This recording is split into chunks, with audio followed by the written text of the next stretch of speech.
जगदीश गणेश प्रभू. आज मी आपल्यासमोर थोर स्वातंत्र्य सैनिक लोकमान्य टिळक यांच्याविषयी बोलणार आहे.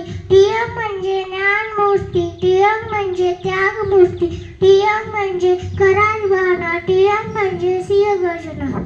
त्यांचा जन्म 23 जुलै 1856 रोजी रत्नागिरी जिल्ह्यातील चिखली या गावी झाला व 1 ऑगस्ट 1920 रोजी त्यांचे निधन झाले.